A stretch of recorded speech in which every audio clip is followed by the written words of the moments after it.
우리네 삶에 있어서 생명만큼이나 소중한 것은 없을 겁니다. 소중하다 못해 신비롭고 비밀스러운 것이 바로 생명입니다. 우리가 비록 생명을 소유하고 살지만 우리네 생명에 대하여 다 이해할 수 있는 것도 아니고, 그렇다고 해서 생명이 이것이다라고 정의되며 설명되어지는 것도 아닙니다. 그러나 다 이해할 수 없고 설명될 수 없다고 하더라도 생명의 문제는 실제적인 문제요, 더 나아가 현실적인 것이 바로 우리네 생명입니다. 여러분 한번 생각해 보십시오. 아무리 건강을 위하여 운동을 하고 보약을 먹고 하더라도 생명이 있은 다음에 가능한 일입니다.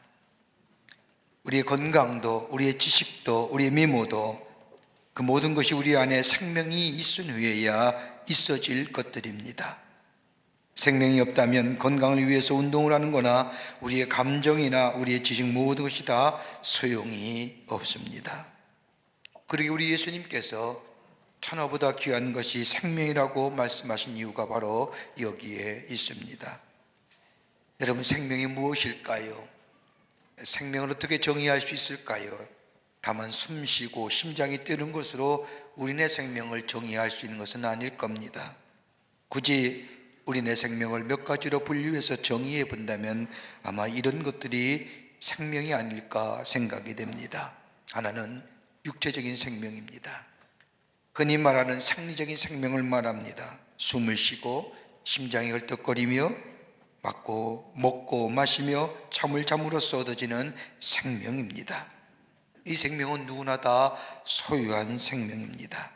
이 육체적인 생명이 있었기에 오늘 이 아침 시간에 하나님 앞에 나와 예배하는 겁니다. 두 번째는 윤리적 생명이라고 얘기할 수 있을 겁니다. 마음의 양심이라는 것을 말합니다. 사람에게 있어서 양심이라는 것은 마치 삶의 나침반과 같습니다. 이 양심이란 나침반, 이것이 살아있어야 됩니다. 윤리적이고 도덕적인 것이 내 안에 있어야 된다는 겁니다. 내가 옳고 그름 무엇이 진리고 무엇이 거짓인지 알 수 있어야 합니다. 그러기에 파괴된 양심, 죽은 양심은 도덕적이고 윤리적인 생명이 죽은 삶이라 할 수 있을 겁니다. 세 번째로 분류한다면 철학적 생명이라고 이야기할 수 있을 겁니다. 의식에 관한 문제입니다. 깨어 있어야 됩니다. 어디서 얻어지느냐? 배움으로 얻어지는, 지식으로 얻어지는 생명을 말합니다. 지식으로 얻어지는 생명이 우리 가운데 있어야 됩니다. 배워야 합니다. 느껴야 합니다. 소유해야 됩니다. 많이 배우고 알아야 합니다. 근데 문제는 많이 아는 것만큼, 많이 배우는 것만큼 우리의 삶에 적용하지 못한다는 것이 우리네 고민입니다. 아는 건 많지만 실천하지 못하는 삶, 이 철학적 생명이 가지는 한계입니다. 또 하나 굳이 우리의 생명을 나눌 수 있다고 한다면 영적 생명일 겁니다. 이 생명은 하나님의 영상을 가지고 사는 사람들이 누리는 생명입니다. 여러분, 인간은 하나님과 깊은 영적인 관계 속에서 살아있는 자, 바로 이것이 바로 생명이 있음을 얘기하고 있습니다. 하나님이 세상을 창조하실 때에 마지막 날 하나님은 인간을 창조하시면서 하나님의 형상대로 흙으로 지으시고 그 속에 생기를 불어넣음으로 인간을 창조하셨습니다. 살아있는 영, 하나님의 거룩한 영이 있을 때에 바로 그것이 바로 사람이요 인간입니다. 그런데 하나님의 말씀에 대한 불순종으로 인하여 죄가 인간에게 들어왔고, 이 죄로 인하여 하나님과의 관계가 깨져버리고 그 깨짐으로 인하여 우리 안에 영적인 생명이 사라졌습니다. 다시 말해 영혼이 죽었다는 겁니다. 하나님이 세상을 창조하시고 인간을 창조하실 때에 하나님의 생기가 진흙 속에 닿을 때에 비로소 하나님의 형상대로 지음받은 인간이 되었는데, image of God, 임하고 때이라고 얘기하는. 그런데 죄로 인하여 깨졌습니다. 하나님과 영적인 관계를 맺으며 살아가야 할 생명이 죽었다는 겁니다. 이것이 회복되는 삶, 영적인 생명 누리고 사는 삶이 될 때 비로소 참다운 인간으로 살아갈 수가 있습니다. 여러분, 인간과 동물의 차이점이 무엇일까요? 인간에게는 당신의 형상대로 지으시고 끝난 것이 아니라 하나님의 거룩한 영, 즉 생명을 살아 부어주셨습니다.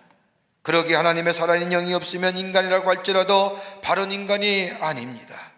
육체와 정신만으로 살아간다고 해서 인간다워질 수가 없는 겁니다. 하나님의 거룩한 영이 내 안에 계시어 하나님과 깊은 영적인 교제 속에 내 삶의 영적 생명이 소유하고 살아있게 될 때에, 다른 말로 말하면 하나님과 깊은 영적인 관계가 이루어지게 될 때에 비로소 인간이 인간다워지는 겁니다.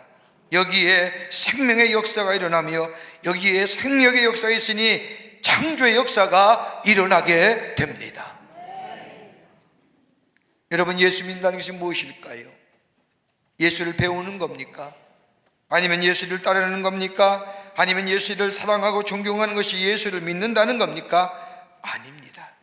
만약 우리가 예수를 배우거나 예수님을 따르거나 아니면 예수님을 사랑하고 존경하는 것으로 예수를 믿는다고 한다면 우리 안에 윤리적이고 도덕적이고 철학적 생명을 위한 예수를 믿는 것과 다를 바가 없습니다. 성경은 우리에게 이런 생명을 요구하는 것이 아닙니다. 영적 생명을 요구하고 계십니다. 영적 생명은 하나님과의 깊은 영적인 교제가 우리 안에 있을 때에 이 영적 생명이 소유함이 되고 이것이 신비로운 체험으로 우리에게 다가옵니다. 여러분, 어떤 신비로운 체험일까요? 예수님이 십자가에 못 박혀 죽으실 때에, 예수님이 내 죄를 위하여 십자가에 달려 죽으실 때에, 죄의 상은 사망이라고 했으니 인간은 죄로 인하여 죽을 수밖에 없는 존재인데 예수님이 내 죄를 대신하여 십자가에 죽으심으로 내가 죽는 겁니다. 내 죄가. 이걸 가리켜서 바울은 정과 욕심을 십자가에 못 박는다고 얘기합니다. 여러분, 우리의 죄된 모습이 어떤 걸까요? 내 욕심이요, 내 욕망이요, 내 정욕적인 것이요, 이것이 예수 그리스도께서 저 십자가에 내 죄를 위하여 죽으실 때에 내 죄가 예수님과 함께 죽은 겁니다. 그리고 3일 만에 예수님이 말씀하신 대로 사망의 권세를 이기시고 부활하실 때에 예수 그리스도의 부활에 참여함으로 내 안에 새로운 생명으로 덧입혀주는 겁니다. 그래서 새로운 존재로서의 변화입니다. 이걸 가리켜 예수 믿는다는 것이요, 예수 믿는 사람이라는 겁니다. 이럴 때 비로소 내 안에 영적인 생명력을 가집니다. 이 영적인 생명이 나의 삶의 존재를 새롭게 하고 내 삶의 양태를 새롭게 변화시켜 줍니다. 이것이 바로 그리스도인만이 갖는 신비로운 체험입니다. 미스터리입니다.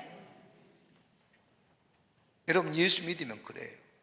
달라지시잖아요. 보는 것이 달라지고 생각하는 것이 달라지고 내 느낌이 달라지고 다른 사람을 향한 마음도 달라지고, 옛날에는 시기와 질투와 경쟁의 모습으로 살았다고 한다면 예수 믿어 예수 그리스도가 내 안에 계시고 내 안에 새로운 영적 생명이 있을 때에 자비와 온유와 사랑과 인내와 오래 참음의 삶으로 내 삶의 양태가 달라진 겁니다. 이게 예수 믿는 거예요. 그 다음에 복 받는 거예요. 그 다음에 하나님의 축복이 임하는 거예요. 그러기에 성경은 복이 있는 존재를 얘기하지 복 받을 존재를 얘기하지 복 준다 말씀하지 않은 거예요. 내가 복 받을 존재가 될 때에 하나님의 축복이 임하는 겁니다. 그 복이 있는 존재, 복 받을 존재는 내 안에 영적인 생명이 살아 있어야 가능합니다. 그게 예수 믿으면 복 받는 거예요. 오늘 성경 말씀은 우리가 잘 알고 있는 말씀이요, 바울의 위대한 신앙 고백에 담겨져 있는 말씀입니다. 아마 한국의 그리스도인들이 가장 좋아하는 성경 구절 가운데 하나일 겁니다. 내가 그리스도와 함께 십자가에 못 박혔나니 이제는 내가 산 것이 아니 오직 내 안에 그리스도 예수께서 사신 것이라. 다른 성경의 번역본을 보면 좀 더 우리로 하여금 쉽게 이해하게 이렇게 얘기합니다. 나는 그리스도께서 육체를 십자가에 못 박이신 것처럼 내 삶을 스스로 다스릴 권리를 십자가에 못 박았습니다. 그분이 육체의 생명에 대한 권리를 포기하신 것처럼 나도 내 삶에 대한 권리를 포기하였습니다. 포기한 거예요. 내 삶의 주인이 이제 내가 아니라는 거예요. 내 인생 내 마음대로 사는 거 아니라는 거예요. 내 삶의 주인은 예수 그리스도예요. 예수께서 핏값으로 나를 사셨으니 내 삶의 권리는 예수께 있다는 겁니다.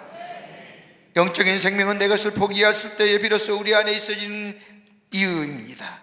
내 안에 정욕과 이생의 자랑과 세상의 것들을 다 십자가에 못 박고 버리고 올 때에 비로소 영적인 생명이 내 안에 임하고 그 영적인 생명의 신비로운 역사가 내 안에 있어지게 됩니다. 이것이 예수 믿는 거예요. 우리 안에 이 체험이 있습니까? 그러면 감사와 감격이 넘쳐나게 됩니다. 오늘 처음으로 우리 제다교회에 오신 분들, 이런 체험의 역사가 여러분의 가운데 있어 새로운 영적 생명을 소유하시는 복된 삶 되시기를 축원합니다. 그러면 내 안에 새롭게, 예수 안에서 새롭게 된 생명의 삶은 어떤 삶이냐? 오늘 본문의 말씀을 통해서 몇 가지를 함께 말씀을 나누며 은혜 받기를 원합니다. 첫째는 믿음으로 사는 겁니다. 오늘 본문 2장 20절의 말씀을 보십시오. 바울이 고백하기를 나를 사랑하사 나를 위하여 자기 몸을 버리신 하나님의 아들을 믿는 믿음 안에서 사는 것이라. 내 안에 영적인 생명이 살아있는 자, 영적인 생명을 소유한 인생은 내 마음대로, 내 의대로, 내 뜻대로 사는 것이 아니라 하나님의 사랑을 믿으며 그 믿음 안에서 사는 것이 바로 새롭게 된 자, 영적 생명을 소유한 인생, 그리스도인의 삶이라는 것. 믿음으로 사는. 여러분, 유대 사람들이 모세가 시내산에 받은 율법을 정리해 보니 무려 율법의 조항이 613가지랍니다. 지금도 유대인들은 이거 지키려고 애를 써요. 이후에 613개가 된 이 율법의 조항, 다윗은 시편 15편에 11개로 줄이지 않습니까? 이사야 33장 15절의 말씀을 보면 이 11개의 조문을 이사야서는 6개로 줄이고, 미가서에 와서는 6장 8절의 말씀이면 3개의 조문으로 바뀌고, 다시 이사야서 56장 1절의 말씀이면 2개의 조문으로 율법의 613개가 바뀌게 됩니다. 그런데 하박국서에 와서는 단 한 줄로, 한 성경 구절로 줄여지게 됩니다. 그건 다름이 아니라 오직 의인은 믿음으로 말미암아 살리라는 겁니다. 의인은, 예수 믿는 사람은, 하나님 믿는 사람은 다른 것으로 도덕적이고 윤리적으로 철학적인 생명을 살아가는 것이 아니라 하나님 믿는 믿음으로 사는 삶이 하나님의 사람이요 의인이라는 겁니다. 하나님을 믿는 사람. 여러분, 믿음과 신념의 차이가 어떤 걸까요? 여러분, 믿음과 신념은 다른 겁니다. 믿음, 신념은 내가 생각하고 내가 믿는 건 내가 만들어낸 것이라고 한다면, 믿음은 하나님이 내게 주신 선물입니다. 그러기에 하나님을 믿지 아니하면 믿음이란 게 생길 수가 없는 겁니다. 선물이에요. 하나님이 주시는 마음입니다. 더 나아가 인간이 가지는 신념은 과거의 경험이나 지식으로 만드는 것으로 과거와 현재를 판단하고 이것을 통해서 미래를 생각하지만은, 믿음은 미래에 곧 있어질 일들, 하나님의 약속하신 것들을 바라보며 사는 것이기에, 바로 미래로 산다는 것은, 믿음으로 산다는 것은 미래의 지향적인 겁니다. 좀 쉽게 얘기한다면, 여러분, 세상의 삶은요, 지금을 기준으로 미래를 바라봐요. 그러기에 지금의 이 모습을 가지고 불안과 염려와 걱정과 혼돈의 이 모습 가지고 미래를 바라보니 미래가 불투명할 수밖에 없는 거예요. 안 그렇습니까? 우리의 보는 것이 우리의 생각과 우리의 사고를 만들어내는 거 아닙니까? 지금 내 삶의 현실이 어둡고 불공평하고 불공정하고 힘들고 암흑인데 어떻게 미래가 밝을 수 있을까요? 그러게 스스로 위안하는 거예요. 미래는 좋아질 것이다, 좋아질 것이다. 근데 좋아지더라는 거예요. 그러나 기독교의 신앙은 다른 겁니다. 믿음은 하나님의 약속하신 저 미래의 것들을 바라보며 지금의 것을 해석하고 지금의 것을 살아가는 거예요. 그러니까 해석의 방법이 달라요. 미래에 하나님이 약속하신 것은 좋으신 것이요, 우리 하나님은 선하신 것이요, 우리는 합력하여 선을 이루신 하나님이시길 내가 믿습니다. 여러분, 그 미래에 있을 일들을 생각하며 지금의 것들을 생각하고 지금의 것들을 해석하니, 비록 지금의 삶이 내 안에 불안과 염려와 걱정과 근심을 주더라도 뭐예요? 넉넉히 감내하며 인내하며 참고 넘어설 수 있는 거예요. 왜요? 미래에 좋은 것이기 때문에. 그러게 믿음이라는 게 얼마나 무서워요. 얼마나 귀한 것이에요. 고난과 어려움이 있다 할지라도 하나님의 계획하심을 믿습니다. 하나님의 사랑과 긍휼이 있음을 믿습니다. 이것을 바라며 사는 것이 바로 믿음의 삶입니다. 이런 믿음이 우리 안에 있을 때에 삶에 어떠한 어려움이 있다 할지라도 입술에 죄인 불평하지 않습니다. 더 나아가 마음에 죄 있는 원망하지 않습니다. 세상 사람 보기에는 어리석어 보이지만 조급해하지 않습니다. 하나님 왜 이렇게 버려두십니까? 라고 원망하며 불평하지 않습니다. 그 대신에 하나님의 약속을 믿습니다. 우리 하나님은 선하신 하나님이요 합력하여 선을 내신 분이시며 우리의 삶의 마지막은 좋은 것으로 넘치게 하실 그 하나님을 믿기에 여유가 있습니다. 평안함이 넘치게 됩니다. 지금 비록 이해가 되지 않지만 하나님의 분명한 계획과 인도하심을 믿습니다. 그리고 그 가운데 기도하며 찬송할 수 있는 자가 됩니다. 바울 보세요. 복음을 전하다가 빌립보에 오게 갇히지 않습니까? 바울이 잘못한 거 하나도 없어요. 복음을 전했다고 세상의 질서를 어지럽다고 그 이유 때문에 오게 갇히게 됩니다. 오게 갇힌 이 바울, 깨어나면 기도하고 찬송하지 않습니까? 바울이 그럼에도 불구하고 그의 마음속에 가졌던 이유가 어떤 걸까요? 우리 하나님은 선하신 하나님, 우리는 좋으신 하나님, 비록 내가 이 감옥에 갇혀 복음을 전하다가 죽더라도 나는 그 누구도 들 수 없는 순교자의 반열에 든다고 하는 그 믿음, 기도하며 찬송할 때에 여러분 옥문이 열려지지 않습니까? 그로 인하여 간수가 예수 믿고 저 루디아라고 하는 자주 장사하는 루디아와 함께 빌립보 교회를 세우면서 저 유럽의 최초의 교회가 되어 하나님 나라의 복음을 전하는 놀라운 역사가 일어나지 않습니까? 이게 바로 믿음의 모습이에요. 하나님의 선하심을 믿어요. 우리 하나님은 합력하여 선하심을 믿어요. 장차 있어질 좋은 것들, 약속하신 것을 바라보며 지금의 삶을 해석하며 믿음 안에서 이것을 인내하며 참고 견디는 것, 믿음의 힘이 아니면 불가능한 일. 그 믿음 가지고 사는 인생이 바로 예수 안에 새롭게 된 생명인 줄 믿습니다. 이 믿음이 있는 거예요. 두 번째는 예수 안에서 새로운 생명을 소유한 사람은 그리스도께 이끌려 사는 인생입니다. 오늘 본문의 말씀을 보십시오. 이제는 내가 사는 것이 아니라 내 속에 그리스도 예수가 사신 것이라. 그리스도께 이끌려 사는 생명, 영적인 생명을 소유한 삶은 내 육체의 욕심과 대정욕적인 것, 욕망인 것입니다. 예수 그리스도의 십자가에 못 박히실 때 나도 못 박아 버렸습니다. 이 얘기입니다. 여러분, 우리의 죄의 근원이 어떤 걸까요?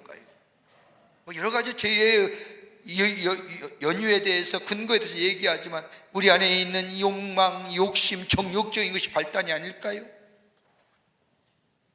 성경은 죄를 일으키는 요소에 대하여 예수 그리스도의 십자가에 못 박힐 때 그 정과 욕심을 십자가에 나도 못 박아버렸다는 거예요. 내 안에 죄된 것들을 다 못 박아버렸다는 거예요. 다른 말하면 철저하게 내 것들을 다 내려놓았다는 거예요. 그리고 예수 그리스도가 부활하실 때 나도 새로운 생명을 소유한 인생이 되었다는 겁니다. 이 말은 다름이 아니라 이제는 내 삶의 주인은 내가 아니라 예수요, 예수가 내 삶의 주인이요, 예수가 나의 삶을 이끌어가는 삶이라는 겁니다.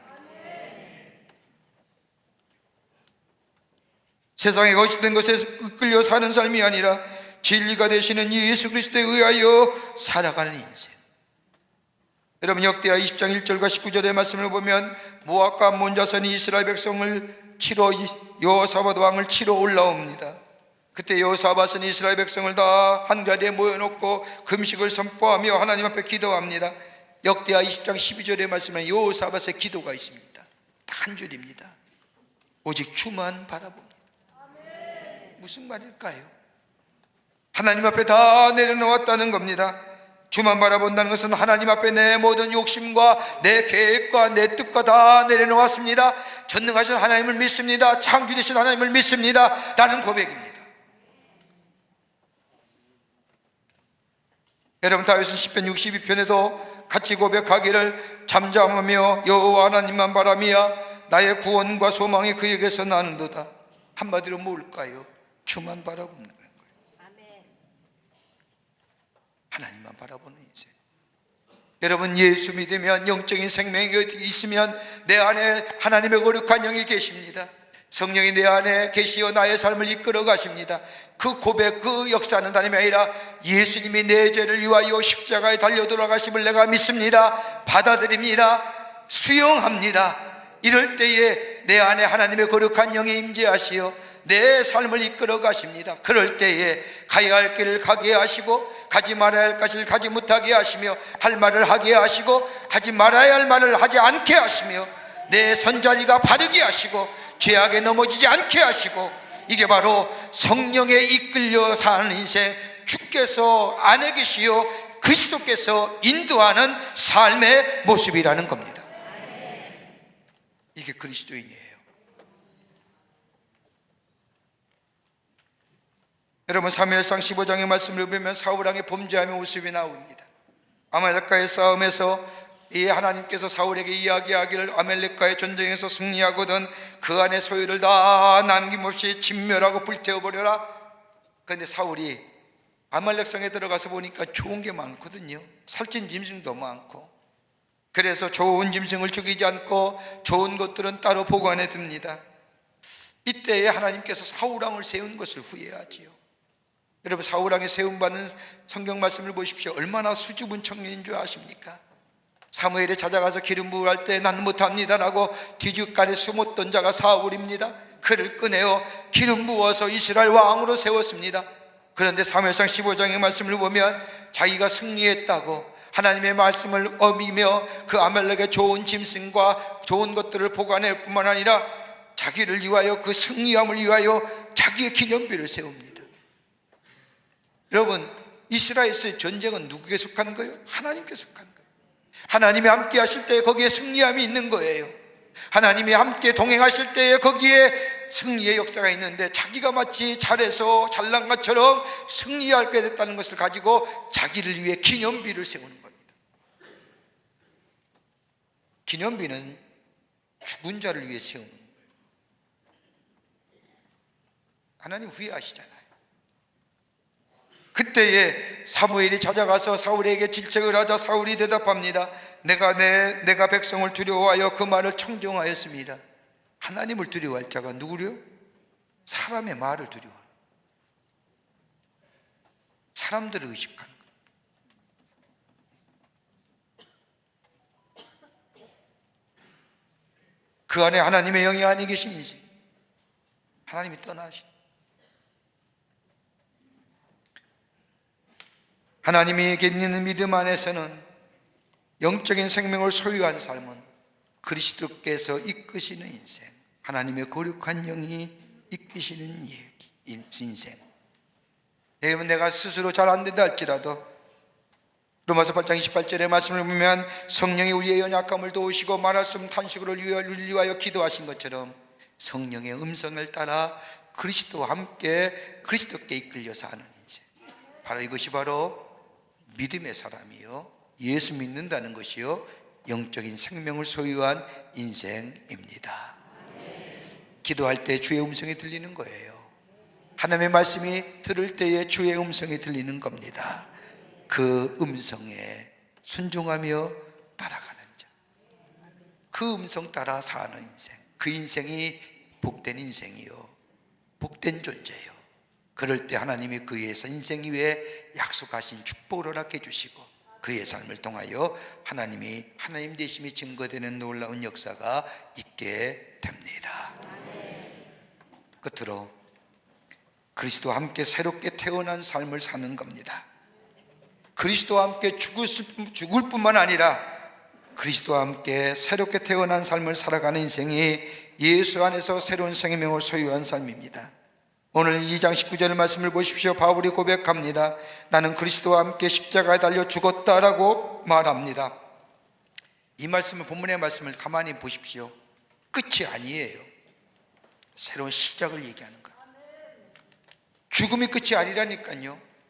그리스도인의 삶에서 죽음은 끝이 아니라 새로운 시작이에요. 하나님의 약속의 성취예요. 세상의 사람들은 죽으면 끝이라고 생각합니다만 성경은 죽음이 끝이라고 말하지 않습니다. 예수 그리스도가 죽으셨을 뿐만 아니라 부활하셨습니다. 그러므로 십자가의 예수 그리스도와 함께 정과 육체의 욕심을 못 박은 사람은 새롭게 그리스도께서 부활하신 것처럼 새로운 생명, 새롭게 변화된 생명을 가지고 살아가는 존재가 되었다는 겁니다. 그러기에 바울이 고백한 것처럼 이전 것은 지나갔으니 내 정과 욕심으로 살았던 내 인생, 예수 그리스도께서 십자가에 못 박음으로 나도 같이 못 박아 죽게 함으로 새로운 피조물이 되었다는 것은 새롭게 새로운 변화된 존재로 새롭게 태어났다는 겁니다. 그러기에 그리스도와 함께 새롭게 타는 거예요. 여러분, 창세기 32장의 말씀을 보면 야곱의 천사와 씨름하는 장면이 나옵니다. 아버지를 속이고 형 에서를 속여서 장자의 명분을 빼앗으면 복된 존재가 될 것이라고 믿었던 이 야곱, 형과 에서를 속여서 아버지와 형 에서를 속여서 장자의 명분을 가지고 행여나 형의 보복이 두려워 삼촌의 집으로 도망갑니다. 가서 30년 가까이 고생하잖아요. 장자의 명분만 가지면 내가 복된 존재가 될 줄 알았는데 삶의 궤적이 그렇지 않았어요. 천신만고 때 부자가 되지 않습니까? 2명의 아내와 12명의 자녀와 더불어 70명이 넘는 부족을 이루고 양떼와 수많은 소떼를 데리고 다시 이제 고향 땅으로 자기가 돌아온다는 얘기를 듣고 형 에서가 마중 나오는데 병사를 데리고 군인을 데리고 마중 나온다는 이야기를 듣자 아차 싶은 겁니다. 그리고 식솔들을 먼저 앞세우고 이 야곱은 저 약복강 나루터에서 불안과 염려 가운데 공허한 마음 가운데 하룻밤을 지납니다. 근데 천사가 나타나서 천사의 허리춤을 잡고 씨름하죠. 여러분, 씨름한다는 게 뭘까요? 그냥 씨름일까요? 좀 자유적인 해석이지만 기도할 겁니다. 내가 왜 불안합니까? 내가 왜 이렇게 공허합니까? 죽어라, 죽으라고 기도합니다. 천사와 씨름하지요. 날이 새워 천사가 하늘나라로 올라가야 되는데 이 야곱이 허리춤을 눕지 않자 천사가 환도뼈를 칩니다. 여러분, 이 뼈 환도뼈는 우리 지탱하는 거 아니에요? 지지하는 거. 툭 부러진 거예요. 그래도 놓지 않아요. 내게 복 주시면 내게 축복하셔야 됩니다. 여러분, 야곱이 이미 다 축복 누린 거예요. 12명의 자녀를 두었죠. 이쁜 두 아내를 두었죠. 수많은 식솔과 더불어 많은 재산을 이루었는데 무슨 복을 원합니까? 라고. 내가 복 주셔야 됩니다. 내 안에 하나님의 영적 생명이 다시 살아나야 된다. 그때 천사가 묻지 않습니까? 내 이름이 뭐냐? 내 이름은 저 발뒤꿈치를 붙잡고 남보다 앞서려는 사람입니다. 다른 사람을 앞서가려고 하는 사람입니다. 그때 천사가 이제 네 이름을 저 야곱이라 하지 아니하고 이스라엘로 하라. 하나님과 교류의 긴 자, 변화된 자, 새로운 자. 그게 야곱과 나루터의 기도예요. 새롭게 영적 생명이 새롭게 얻은 자. 그때부터 이 야곱은 고백하지 않습니까? 이제는 내 힘으로 내가 살아왔으나 이제는 하나님의 은혜에 맡긴 인생이 되었다. 내가 할 수 있다고 하는 인생이 아니라 이제는 하나님만이 하실 수 있습니다 라고 하는 겁니다. 이게 그리스도인이에요. 영적 생명을 소유한 인생의 모습으로 새롭게 변화되게 될 때에 아브라함의 하나님, 이삭의 하나님, 야곱의 하나님이라 그의 이름을 불러가며 부른 하나님의 이름, 하나님의 사람이 되었던 것을 보게 됩니다. 그 인생이 가치 있는 인생이고 소중한 인생이고 고귀한 인생. 아프리카 한 마을엔 독특한 결혼 풍습이 있습니다. 그 결혼 풍습은 남자가 청혼할 때 여자의 집에 가 암소를 끌고 가 이 소를 받고 딸을 주세요라고 하는 풍습이랍니다. 가장 훌륭하고 아름다운 신부감에게는 암소 3마리, 괜찮은 신부감에는 암소 2마리, 그리고 보통의 신부감이라면 암소 1마리라도 청혼하여 결혼 승낙을 얻을 수 있었다고 합니다. 그 마을에서 선교를 하던 선교사가 보니 어느 날 한 마을의 청년이 친구들과 함께 사람과 둘러싸여 어디론가 가는데 놀랍게도 이 청년이 몰고 나온 청혼의 선물은 무려 암소가 9마리였습니다. 마을 사람들이 술렁입니다. 도대체 어떤 처자를 만나기에 9마리의 암소를 끌고 가는 걸까? 저 청년이 청혼할 사람이 누구인가? 가만히 그의 가는 길을 뒤따라가 보니 마을 촌장의 집도 지나고 지역 유지인 바나나 주인 농장 주인의 집도 지나고 그 동네 가장 아름답고 똑똑하다고 하는 마을 여선생의 집도 그냥 지나칩니다. 그렇게 한참을 걷더니 어느 허름한 집 앞에 멈추는 겁니다. 그리고는 그 집 노인에게 청혼을 합니다. 그런데 그 노인의 딸은 큰 키에 비해 너무나 마르고 심약해 보이는 초라한 여자였습니다. 그 마을의 풍습에 의하면 암소 1마리면 충분한 청혼의 대상인데 무려 암소 9마리를 데리고 간 것을 보고 동네 청년들은 미쳤다, 돈 것이 분명하다 얘기합니다. 그리고 몇 년이 지난 후에 그 마을을 다시 방문한 이 선교사, 그 동네를 방문하게 되어 이 청년의 초대를 받아서 그 집을 가게 됩니다. 이 청년은 큰 사업가가 되어 있었습니다. 저녁 식사 초대를 받은 이 사람은 그 청년에게, 그 당시 청년에게 청혼한 선물로 과도하게 암소 9마리를 건넨 이유에 대해서 물어보았습니다. 근데 이 청년은 빙그레 웃을 뿐 다른 이야기하지 않는 겁니다. 궁금증이 더해갈 그때에 차를 들고 한 여인이 들어왔습니다. 아름답고 우아한 흑인 여인입니다. 유창한 명호와 더불어 매너 있는 태도, 그리고 다른 사람을 편안하게 해주는 미소. 선교사는 생각합니다. 아, 이 사람이 그때의 말라깽이 처녀 말고 또 다른 아내를 맞이했구나. 하긴 저 정도 되어야지 암소 9마리지, 이렇게 생각을 했을 겁니다. 그러자 이때 사업가인 청년이 말합니다. 목사님, 저 사람이 그때 내가 청혼한 여인입니다. 선교사는 깜짝 놀랐습니다. 이 놀란 모습을 보고 사업가는 계속 말을 이어갑니다. 저는 아주 어릴 적부터 저 여인을 사랑했고 저 여인과 결혼을 꿈꾸어 왔습니다.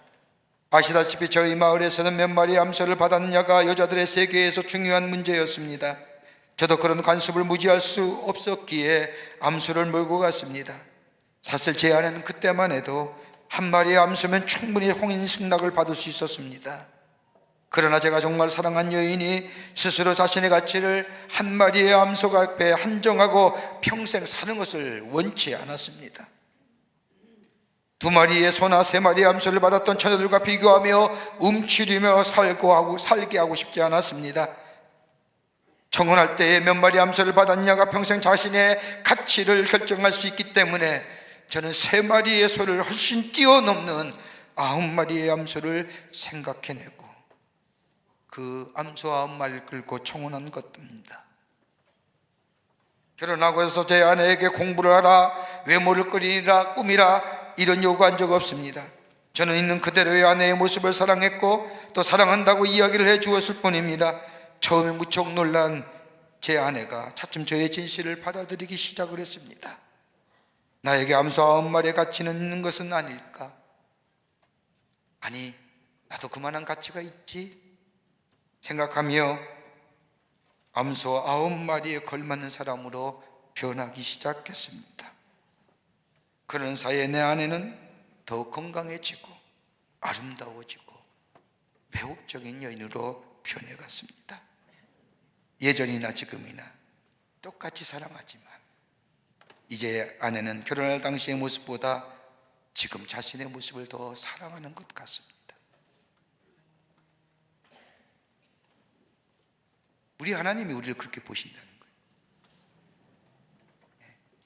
양 1마리를 태워서 번제로 드려서 우리의 죄를 용서하는 게 아니라 당신의 하나밖에 없는 예수 그리스도를 이 땅에 보내셔서 우리의 죄를 위하여 십자가에 달려 죽게 하심으로 우리의 죄를 사해 주시고 우리를 가치 있는 존재로, 소중한 존재로 삼아 주셨다는 겁니다.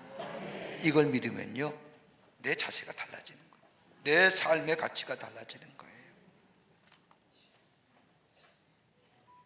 새롭게 영적인 생명을 소유한 우리의 삶, 믿음으로 사는 겁니다. 성령에 이끌려 사는 겁니다. 새로운 그리스도 안에 주시는 생명 안에서 사는 인생, 복된 존재, 복이 있는 사람 될 때 하나님이 약속하신 이 땅에서 주시는 축복, 더불어 영생과 구원의 놀라운 은혜가 우리 안에 있어 생명 넘치는 인생으로 살아가게 될 줄 믿습니다. 이 은혜가 여러분과 저 가운데 있어지기를 주의 이름으로 축원합니다. 하나님 감사합니다. 저희들 주께서 사랑해 주셔서 하나님의 백성 삼으심에 감사합니다.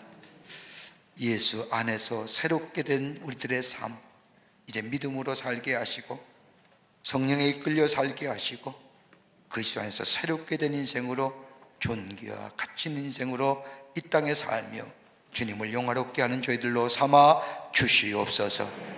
감사하며 예수님의 이름으로 기도하옵나이다. 아멘.